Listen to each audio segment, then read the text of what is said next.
Welcome to the Dead Pixel Society podcast, the photo imaging industry's leading news source. Here's your host, Gary Peugeot.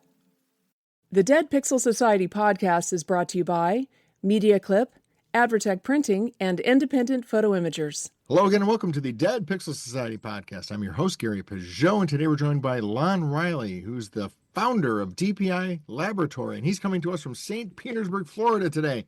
Hey, Lon, how are you today? Hey, Gary, I'm doing great. Thanks for having me. I appreciate it.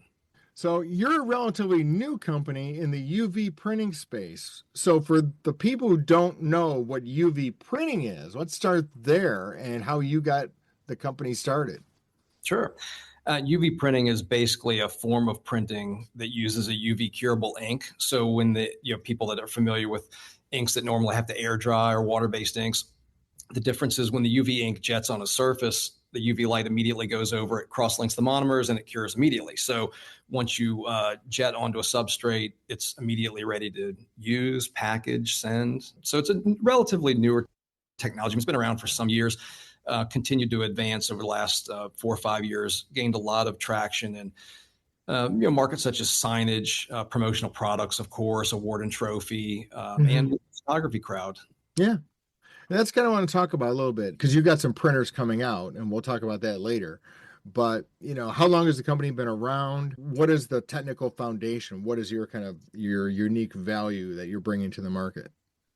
We started the company early last year, really originally based around the UV inks and coatings. So we do some specialty coatings that are UV cured for larger print bar applications, manufacturing and package type applications, do embellishment and special techniques, gloss coats and things like that. That's where we started. After we kind of ran the trade show circuit last year, had a number of former vendors, former partners approach us about doing a UV line. We started looking at it and found some gaps in the industry. We thought there was a good place in the industry for a really well-built machine that's at a lower price point than you typically see, but packaged with top software, and then, of course, with our inks that we formulate here as well. So good opportunity to put together an all-inclusive package that would create a lot of value, give customers a lot of those features that you normally would only see reserved for much larger, more expensive machines, but in something that's more approachable here for the SMB market. When you so you started really on the supply side, is the inks, and do you formulate your own? Is that your own formulations that you've got? It is. We work with a manufacturer. Of course, yeah. US, and so we do a lot of work with the manufacturer with specific things. Like we've recently released a security ink. So it's basically like a fluorescent component to a gloss. So you can jet it on anything and it's relatively invisible until you shine a black light on it. So It's used for things like, we have a number of customers that are in the promotional product space. They do things like Christmas ornaments. They were using black QR codes to label their products, and now they're able to basically put that product stamp on invisibly, but they can still get the benefit of the automation from their QR systems, but they don't have that big old black QR code hanging out anymore. Okay, so it's more pleasing and the appearance is better. Agreed, and a little bit, it's more pleasing appearance, and it still fits right into their production lines. So who do you say are the traditional customers that you've been working with for this? You said like sign shops, things like that. Because I want to get into later on kind of the photographic applications, but who do you see as the main people using UV printing technology right now? Probably the most common, and which has been for many years, is promotional products and corporate gifting. I tell people that when people ask, what do your printers do? I say that, well, they're basically kind of like the inkjet printer you probably have sitting next to you on your desk, except the head raises up a good bit so you can fit any number of things underneath it, from phone cases, cups and tumblers and things like that. So promotional products and corporate gifting are really probably the staple of the industry. When you could brand USB speakers and phone cases and things like that. Yeah. I always go with the golf balls. I said you can put a face on a golf ball. That's how it is. The golf balls are probably the standard. Those are the old school standard, and they're still gigantically popular. Yeah. We get interest in golf balls almost daily. So where I've seen, the crossover with what I would call the photographic market, because it's all kind of coming together in kind of this mass is right. You had the photo labs who were traditionally photographic in the sense that they were using photographic chemicals and all that, and a lot of them added inkjet, they've added dye sub, they've a lot of them gotten into the UV space for exactly that purpose, right? They're working with images. Some of their corporate customers now want promotional products. Are you seeing a lot of that crossover as well? We are. And the great thing about the UV technology is that it's so versatile that you can take one of those high quality photos and you can put it on products and you can Right. productize it. So you convert it to a keychain, you can convert it to a tumbler, but you can still also run it out on very, very high quality photo paper or on canvas or on a product such as Phototex, which is kind of a really nice quality peel and stick reusable wallpaper. So you can do those things. You can build murals by stitching your photos together into pieces. So it's so flexible. That's why I think we've seen a lot of adoption in that space, because you can still do the traditional things that you normally would, but you can also extend the product lines into a lot of new areas. Are there any environmental differences working with UV materials as opposed to traditional inkjet or other digital materials, or is it about the same? I'd say it's relatively similar. I mean, the inks are low VOC, so they not have a real heavy smell to them or anything like that. Right, It's really traditional, and it's inkjet technology. So it is a linear inkjet technology. We've settled on Epson heads. We use Epson technology in our printers. It has been a standard in so many industries for so long, and we just find it makes such an incredible quality print. Sure. You started on the supply space, but now you've come out with your own printers. When did that revelation come into play that, oh my gosh, there's a space in the market? What was that space in the market that you saw? It was the middle of last year, and it really started with some of the tangential industries. For example, I was approached by a company that's in the garment space.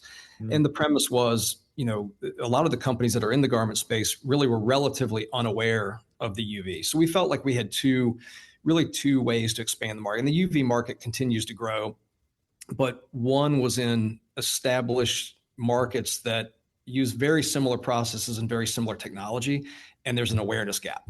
They're just unaware that they can extend their current product lines with this new technology. On the other side, we did feel like there was a special place in the market in that $10,000 to $45,000 range where there were not a lot of companies playing in that area. And, the options were kind of larger, very heavily engineered, very expensive machines, or on the low end, very, very, very inexpensive machines that have, the software is not really what you would need to run a production type business. So we're trying to fill that gap in the middle of the market and then also fill the awareness gap with some of these other industries like garment and like photography and some of the traditional printers, traditional companies that operate with traditional printing technology. You mentioned the garment thing because that is also a big of interest to people. But again, you mentioned garment printers are kind of very specific, right? They're very that's all you can do with them. Is like a UV printer similar to yours an option for somebody who may not do a lot of garments, so maybe they want to throw in a few shirts? Is that sort of the idea behind it? We don't normally do wearable apparel. Yeah, with okay. The UV inks. The UV water-based inks perform so much better and they feel so much better. We do use UV on fabrics though. So for things like backpacks or canvas bags, things like that. So there is a textile hook to it. We don't typically recommend it personally for wearable garments. But it is very similar. The inks are different, but the techniques are similar. When I train people on the UV printing, I normally tell them it's really a two-step process. It's getting the object onto the printer in the right place and then getting the art onto the object in the right place. So, and it's effectively the same thing that the garment folks are already doing. The software is very similar. The process is very similar. So it's a natural fit into those environments. Because the interesting thing is I always hear about, garments, the next big thing. And then when you talk to the software people, the people who are doing the templates and the arrangements, they're saying, it's way more difficult than you think, because it's got to look right while it's not flat wrapped around a person, right? For printing an entire shirt. So it's a lot more different than, let's say, like you said, just an image on a backpack or something like that. It's a lot more complex, especially if we want it to look good. There is a lot that goes into it, yes, especially when you get into the ink chemistries, the color, the different fabrics and things like that. Yeah, it's a very similar process. The inkjet technology normally. You see also, direct to garment, which is a similar inkjet technology that's been, very popular for some years. In recent years, you've seen a lot of shift into DTF, which is the direct to film transfer techniques. So you're seeing a lot of that today as well. So tell us a little bit about your two products, because you got, I mean, I've seen pictures, haven't actually seen them in person, but I've seen pictures of the products. They're very different, whereas usually it seems to me in the printer world, there's always like the base model and then the slightly faster model and then the slightly faster model with some finishing options on the back end, but there's really not much difference between them. But I think your two printers are actually like two very distinct products. They are two distinct products. I mean, they operate similarly, they function similarly. We use the same software. So we try to make it easy for customers that maybe begin with a smaller printer to then graduate to a larger printer without a lot of learning curve for their operators and teams, or companies that we have that actually use both. So we have two models. The smaller version is the Catalyst Nanos, and that's got a roughly 11 by 17 inch bed, single Epson printhead. And it's a smaller printer. It's designed for the SMB market. But we also have seen a lot of adoption in manufacturing, rapid prototyping, people that need to produce one-off prints and things like that. Yep. Concept pieces. So we've got it, very reasonably priced with a lot of features like bulk ink systems. So we're able to bring the ink costs down for customers, and some built-in safety features as well, anti-collision bars and things like that normally you don't see in printers that size. That one also offers a rotary and a roll-based system. So you could print, rolls of wallpaper, you could print a rotary tumbler, full wrap, and you can also do DTF with it, UV DTF. So transfer film for example, coffee mugs or something that you would have a handle you wouldn't normally be able to rotate all the way around. And then the bigger system is the Catalyst Aventra. That's got a roughly 24 by 36 inch bed. So for much larger objects or much larger quantities of objects, that one can print quite a few golf balls at a time. It'll really rip them out too. But we did some things that one's got 3 heads in it. So the typical configuration will have a white head, a color head, and then a varnish head. So we can do white underbase, normalized colors, varnish techniques, things like that. And then it's a substantially faster with the 3 staggered heads. So do you think people will be running these side by side or starting with the Nano and moving up? I'm just trying to figure out, kind of where you see these positioned in the market. You said, the Nano is more of the SMB and the other one is more of a production device. Do you think people will have both in some places?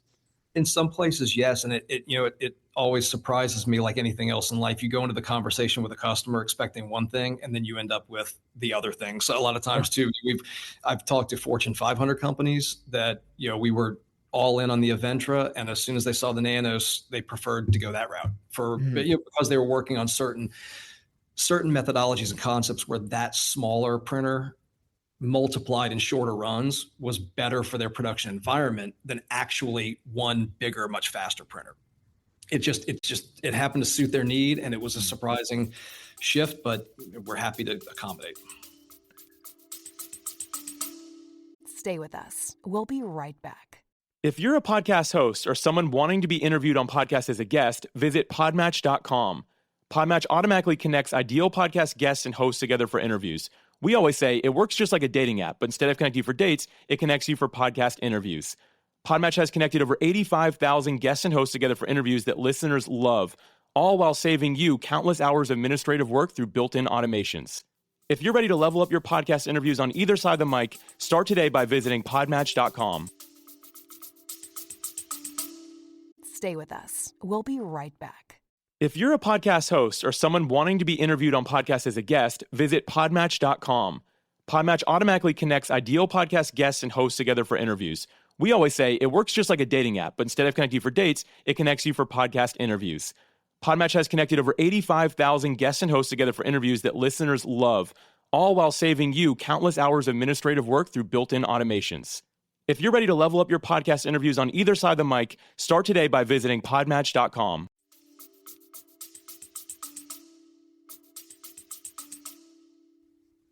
So, you mentioned cylindrical thing here earlier.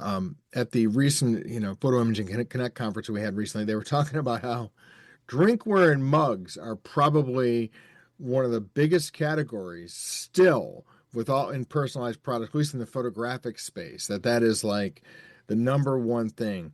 And when I was at Printing United last year, I saw a lot of dedicated cylindrically printed devices, that were just rotating water bottles over and over and over again. Why do you think that is? I mean, I'm just curious, you've been in the market for a while. Why do you think drinkware is such a big product for personalized imaging? It seems that everybody's carrying some sort of drinkware with them, Right. whether it's water or coffee, or I don't know, depending on maybe later in the day, maybe something else. But somebody seems to always have a giant cup with them these days, and being able to add that level of personalization or something that gives them a little bit of a connection to it, I think just lends a lot to it. It's been probably the most popular area for photographers, but also for monograms, crafters. I mean, it's been I've seen companies that have, like you said, 40 and 50 machines just rotating cups all day long. Yeah. And the larger cylindrical machines that are dedicated, that's all they do. Right. It's continues to be a popular genre. So of course we accommodate it. The difference between, the bigger cylindrical machines are normally faster on a one-up basis, but they're also very, very, very expensive. Right. And, to the degree that you could potentially put in 2 or 3 flatbed machines with a rotary attachment for the same price, provides redundancy. And when you start printing 2 and 3 at a time, all of a sudden on a per unit basis, you're a little bit faster. So we've stuck with the flatbed model with the rotary attachment, and we feel like it just gives customers the option that they can do the drinkware, and if the trends shift in the future years, they can shift to something else relatively easily. Yeah, well, that is part of the thing is with a unit like this is the flexibility that you're not committing to one specific size or dimension of a printed object. True. With this rotary as well, we've printed a full wrap on a Major League Baseball bat barrel. Because the printer bed is wide enough to accommodate a 33-inch Major League bat. So we were able to put it's a neat little video we did and put a full wrap of flames on a Major League bat barrel. Kind of fun. So speaking of like sports entertainment, I saw on your website you've done some articles on that. That's really kind of where a lot of these items are taking off, isn't it? It is. And sports entertainment, we try to treat that as a niche, and it's completely the opposite of that because it's so gigantic when you look at all the things that you could possibly do. Right.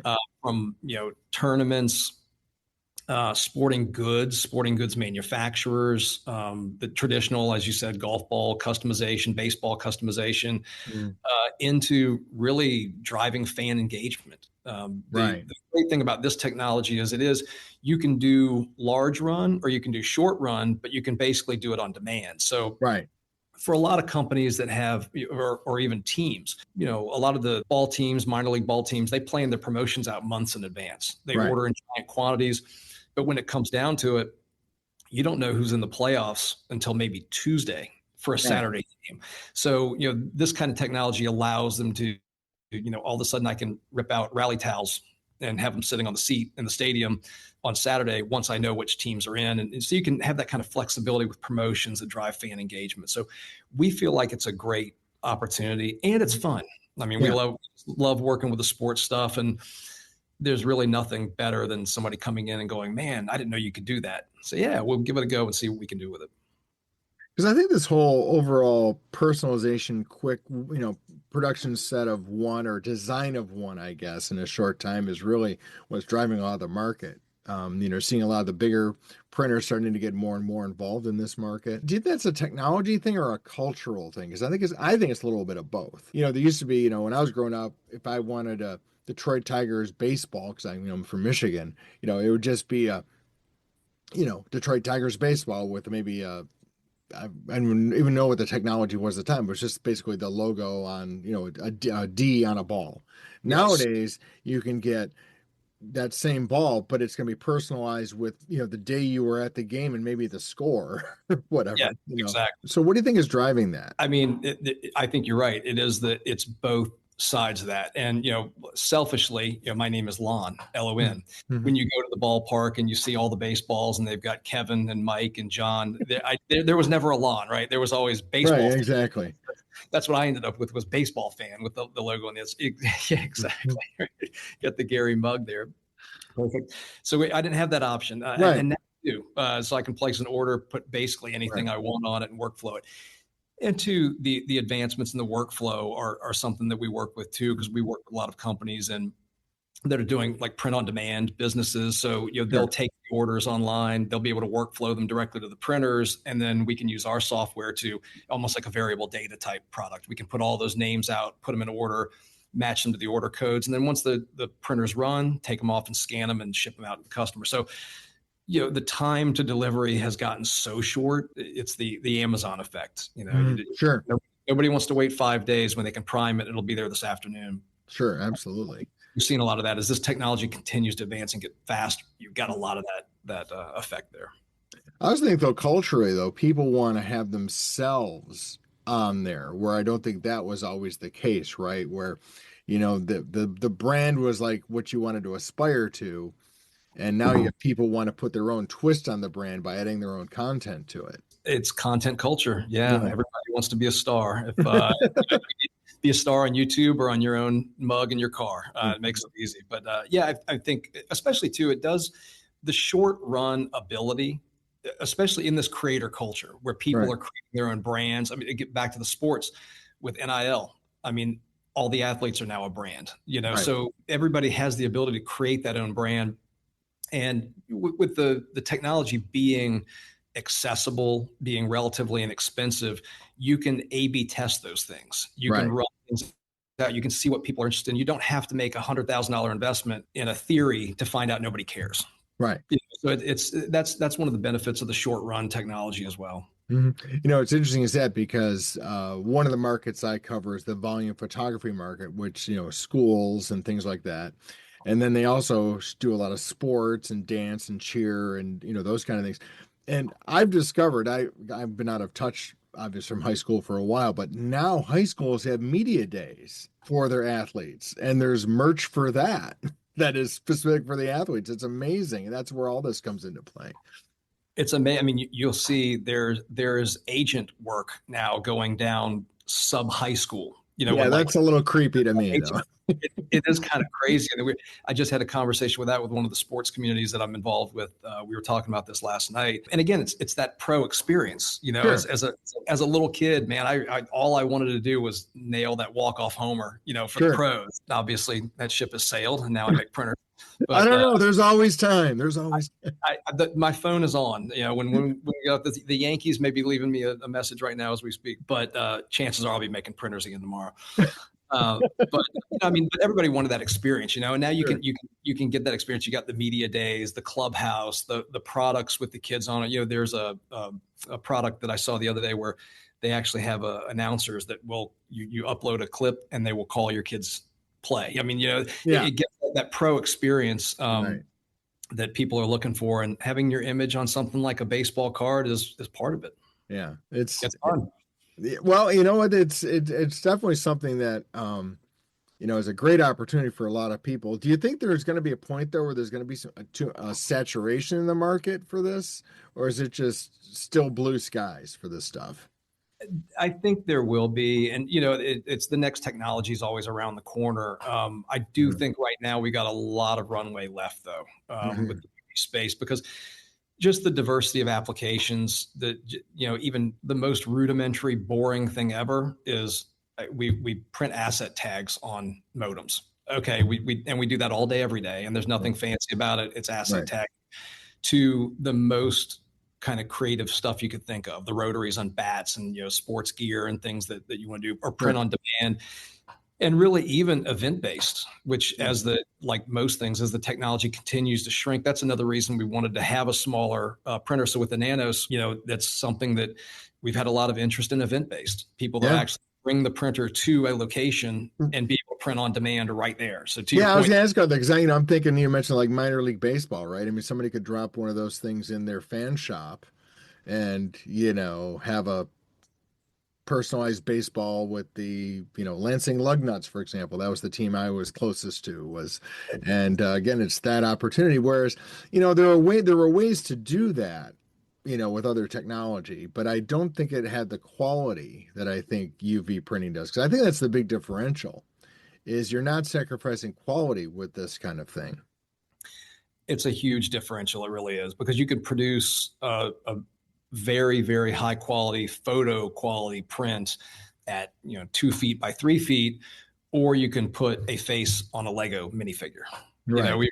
The other day we were actually testing tiny images on marbles. We were printing on marbles for a customer that is getting ready to do a sports promotion, and so it's fun. You can get an amazing detail on even the smallest little pieces.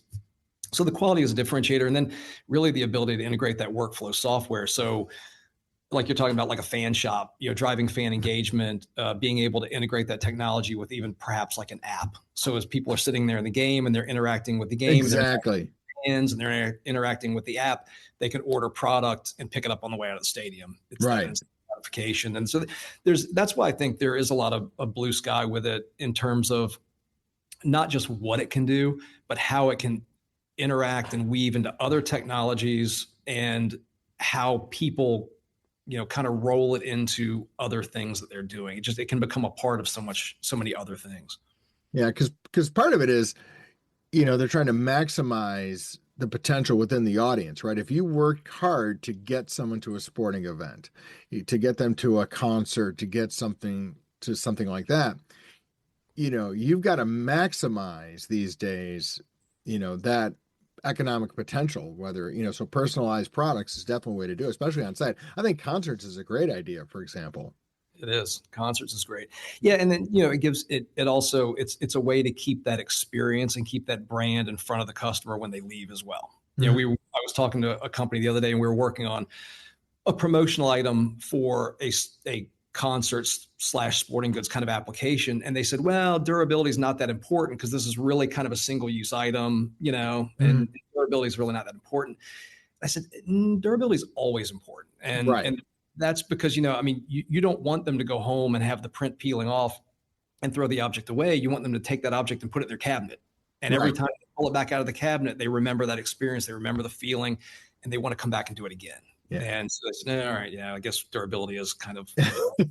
Well, yeah, because that is one of the things is, you got to go with, everyone's had the cheap tchotchke, right? From, terrible theme park from 20 years ago, and it's just just awful. Like you said, it's fading, it's falling apart. And today you don't have that. You can have both, actually. You can have speed and quality. You can speed, quality, durability. they're accessible, and as the print technologies improve, so is the ink chemistry. So, and that's one of those things we're trying to improve, all three: the speed and quality of the machines, the ink chemistry, and then the software that weaves it all together. So you get those accurate color matches and things like that. The bigger companies demand. So on the software piece, how well does it fit into like routing workflow in businesses? Like, for example, if you had multiple devices printing different things, is it easy to route, or is it a dedicated thing where you have to download the image into the software and print it from there? Is it networkable, I guess, is my question. We have a workflow software that underlies the core RIP. So the RIP software is what we use that comes with the printer, and that just allows you, take your art, make the prints, manipulate the art. It's very sophisticated RIP, but we also have an underlying workflow software that does allow you to pull orders in from an online presence, integrate them into your workflow, and then distribute that workflow. So if you had 3 or 4 machines, for example, if one machine were down, although that doesn't happen, should never happen, but if it were for some reason to happen, you could actually turn it off and reroute your jobs to another machine, and then keep the workflow moving, and or dedicate machines to specific functions. Okay. So, we have some customers that run a white color varnish configuration. We have some that run a different configuration, a different order, because they might be doing a reverse print on acrylic or things like that. So based on the product and based on the layering, you could route those different parts to different printers and have them get to the right location. And that's all bundled into that, the pricing, the software. That workflow piece is a different, that's a different. Oh, the workflow piece is separate, but the RIP software comes with it. It accommodates that. The RIP software comes with the printers, and that would accommodate the workflow pieces in the back. And we use a system called, we also, that does include a more rudimentary system. I don't say rudimentary, but it does include a simpler system that uses hot folders. So, really anybody with this core RIP software could really just port jobs into hot folders on a server or anywhere else, any central data location, and the RIP would then pick those up. We can do it the more sophisticated way with a really heavy duty back-end workflow, QR integrated and things like that. Or you can just generally route traffic through basic server folders and get a similar function using our software. Yeah, because I'm thinking that probably be more suitable for, the on-site application, for example. It would be. And, when it comes to workflow and enterprise workflow, you've got to find the right customer in the right place, and the growth curve for that. Companies that are too small are not going to want to make that investment. The ones that are very large have already made it, and the switching costs can be high. So where can people go for more information about DPI Laboratories? The website is a great start. It's dpi-lab.com. And there we have information on a little bit of information on the workflow system software, mostly information around the printers and then our inks and coatings. You can also call us at 727-210-5478. And that's the direct line. And you can get through to our sales or support team there as well. Awesome. Well, thank you, Lon. It's great to talk to you. I really like talking about kind of the opportunities for newer technologies, especially in the photo space, because it's all kind of coming together into one big opportunity right now. I love these conversations, Gary. Thank you so much. I appreciate it. Thank you for listening to the Dead Pixel Society podcast. Read more great stories and sign up for the newsletter at www.thedeadpixelssociety.com.